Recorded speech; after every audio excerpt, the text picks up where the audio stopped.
everyone and welcome to this video. Now today I'm going to be doing a kind of like a thread response video to a video like that I'd seen James Griffith's post, which was around albums that have been sort of disowned by their artists. So the artist has gone on record saying that's a rotten album, I don't like it, or words to that effect. So James did quite a few really good examples in his video. So I've done a bit of digging and found quite a few albums where this is the case. So I just thought that I would do a video response to his video, which I will link in the description. The first album I'm going to start off with is by Lloyd. This is a solo album he made called Bad Vibes. This is from 1993. Now this was recorded mostly at home using his own kind of equipment that he had started to acquire. In terms of its influences, it, as I said, came out 1993, so it had a bit of a kind of Manchester kind of influence, but also the growing Britpop movement as well off the time. And Cole has gone on record saying the main gripe I have with Bad Vibes is me. It sounds like I'm trying to do Bowie doing Anthony Newley, and quite a few of the lyrics are unforgivably self-righteous, and he describes the track Can't Get Arrested as just snotty, and the whole album as me trying to be someone else. So it's not a record Lloyd is particularly fond of himself, but I think there are some good tracks on here, but maybe not as consistent as some of his other albums. Okay, next one now is by the Style Council. It is The Cost of Loving, otherwise known as the Orange Album. So when this originally came out in 1987, he stood resolutely behind the album's change in direction. He said, as far as we're concerned, rock music is dead, and all that rock music stands for and its culture is dead, he said. So laying his heart really into the R&B direction of the album. However, by the 90s, he would say that there wasn't enough passion in the performance to pull it off, and said that the songs weren't up to scratch as well. He said that I could always hear what it should be but I couldn't transfer it physically. However, he described Waiting and The Cost of Loving as good songs, though the latter of which he continues to perform live. He also made comment as well about kind of comparing himself to newer, younger bands off the time, including R.E.M. and the Smiths. He said in 1986 I saw the Smiths at Newcastle, and the power, as soon as they went on stage, it was like the jam really. You didn't get that with the Style Council at all, he says. By that time I just didn't have the same fire. So yeah, I think in retrospect, an album he has reassessed as being perhaps not one of his finest. Next one up now, perhaps maybe Disowned is a bit strong for this album, but it's certainly a record which the artist has said that he was kind of disappointed in, shall I say. So it's Paul Simon and the album Hearts and Bones here. So he says in a documentary about its follow-up Graceland, that the album which had been this album which had been announced as a Simon and Garfunkel album came out as a solo album. I was exhausted. I didn't do any work to promote it, and it was a flop. And also described it as a career setback. So I guess not harshly disowned, because I do think that this contains some of his very best songs. The title track is fantastic. You've also got the late great Johnny Ace and Renee and Georgette Magritte on here, all really great songs. I think an album which he perhaps doesn't have many fond memories of making or releasing. Next one now is the debut album by the Smiths. So this will be a kind of common theme running through this video, a little bit of artists being disappointed in debut albums. This is certainly a great example of that. It took quite a few attempts to record this album anyway. Morrissey that was is famously not fond of the production on here, even after recording the album for a second time with a different producer from their first attempt. Similarly, Johnny Marr would say, 1 year after its release, that a lot of the fire was missing on it, and most of our fans realised that as well. So I think both of them are maybe a little bit disappointed, perhaps more so with perhaps more so with the production like of this album, which I must be honest, I don't have too much of a problem with, like rather than perhaps like the quality like of like the songs, like which for the most part I think is really really great on here. Another album which is like coming from criticism for its production from its artist is David Bowie's Never Let Me Down, widely considered to be one of his worst albums, and like he said like himself that like while the album like has some good songs in it, he says that I mistreated them, I didn't really apply myself, and like he also said that I wasn't quite sure of what I was supposed to be doing while making this album. So yeah, perhaps an album where he was maybe just going through the motions, and I think like that comes through like in like both like the sound of the album and also what he said about it like in like subsequent years. Okay, and now an album released like while the band was essentially kind of splitting up and kind of coming towards the end like of like its tether. So we've got The House of Love and their album The Audience with the Mind. So this came out in 1993, it was their last album for many years. So band leader Guy Chadwick said that like while I enjoyed making the album, I am not proud of it. And like by the time like it was released, like The House of Love like were no more, like they didn't do anything to promote this album, like I don't think any singles like were even like released out from it. Very much was just kind of like released and then very quickly like forgotten about, and like they never perform any songs from this live, like even like to like this day. So yeah, a record which has very much been disowned by the artist. Okay, another debut album now, and I'm going for this one, which is by a Liverpool band called The Laws. So this is their first and only album released in 1991, and it took quite a while to make this album, like some 3 years again, like the making, like with the band leader like Lee Mavers firing producer after producer, and like becoming like incredibly obsessed with how this album sounded, insisting that the instruments and equipment were scattered with 60s magic dust.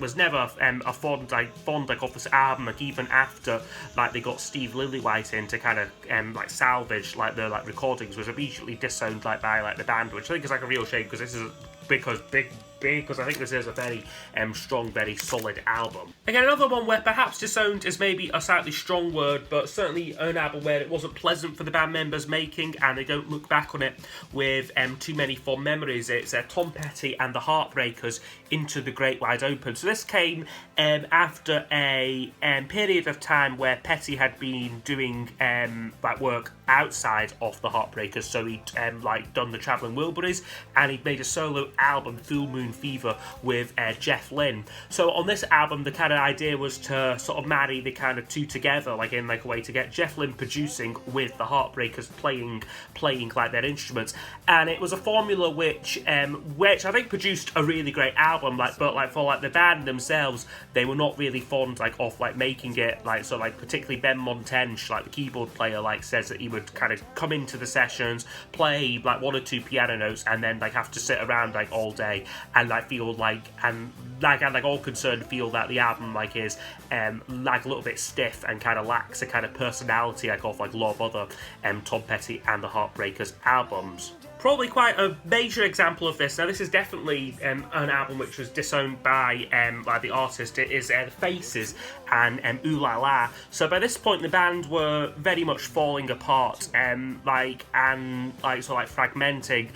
So they're the lead singer, Rod Stewart, by this point was already a solo superstar thanks to his singles like Maggie May, and kind of almost relegated The Faces a little bit to his kind of live backing band, but they were still contracted to make albums. So certainly Stewart was a lot more focused on his solo work, and stated after this album was released almost immediately after it was released, I think the same week, he said that it was a stinking rotten album and a bloody mess.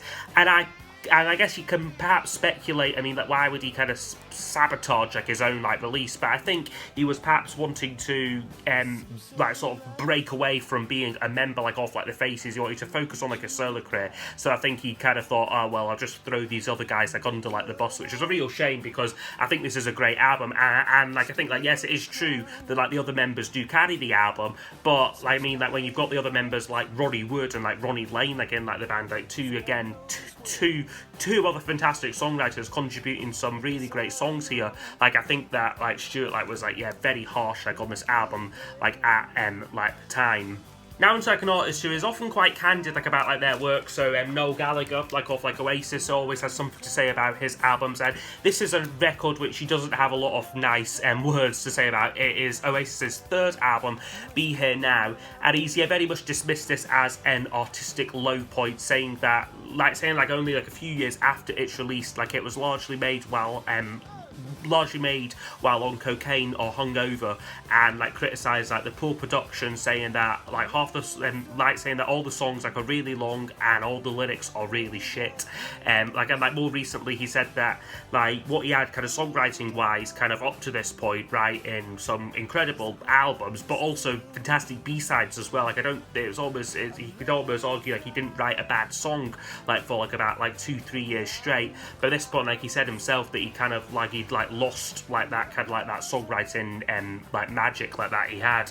So like an album here again, one which he I guess it doesn't look back like on fondly, and I don't think he ever plays any songs from this like in like his live concerts. Sticking with Britpop now, we've got another debut album now. This one is Blur here. So this is Leisure, and Damon Albarn has described this album as awful, saying that it wasn't a particularly happy experience making the album, and said that the band were far too keen to please the record label by capitalising on a sound which was popular like at like the time, like in this case the kind of like the Manchester kind of baggy sound. But I think this is a fine album. I mean, it isn't Blur's best, but I think it is a good record here, and I do think that Damon Albarn is far too harsh on it. Penultimate one now, again perhaps this is one where disown is a slightly strong word, but certainly an album which has been criticised by its own members. So we've got a New Order here and their debut album Movement. So again, I think you do have to like consider like this album like in context. It was an important step like for like the band, like following the death like of Ian Curtis and therefore the death like of like Joy Division, and very much trying to find like their feet like as like a new outfit. However, a few years later Peter Hook would say that we were confused musically, our songwriting wasn't coming together.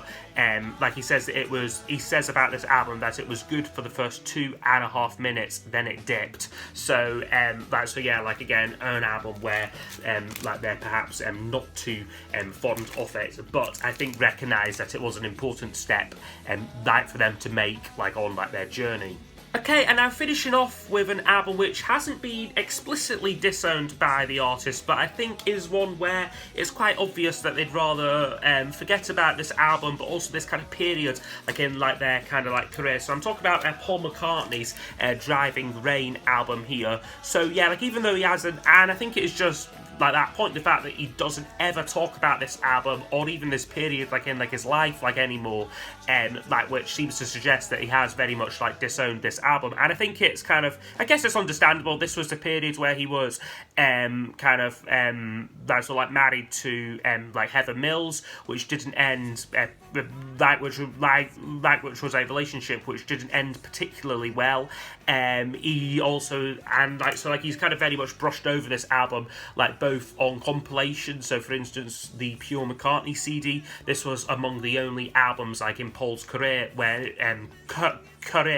none of the tracks were featured, and like even in like the most recent like the 7-inch singles box set, like the lead single from this album, Freedom, like wasn't included like on like that box. So I guess that is kind of like, yeah, like if that's not disowning it, like I don't know like what is. Like, and also like I guess just like the general quality like of it like as well, I don't think this will ever get an archive reissue, like whereas I could perhaps see Chaos and Creation, even though that did come out while he was I guess towards the end like of like his relationship like with like Heather Mills. That is just so much a stronger album than this like ever like will be. So yeah, I do think this is an album which, yeah, personally and also artistically, I think he is keen to forget about. So yeah, that has been my like contribution there. I don't know how many I had there, but quite a few albums there which were disowned by their artists. So yeah, thanks again for James like for coming up like with like this thread. Thought it was really interesting, and like yeah, that was a good one like to jump on. Like yeah, like hope you have enjoyed. If you've got any other albums like you think like I've maybe left off or forgotten about, or like interesting like examples, like please do leave them down below in the comments, and I will see you all next time for the next video. Goodbye. Sunshine in the darkest places where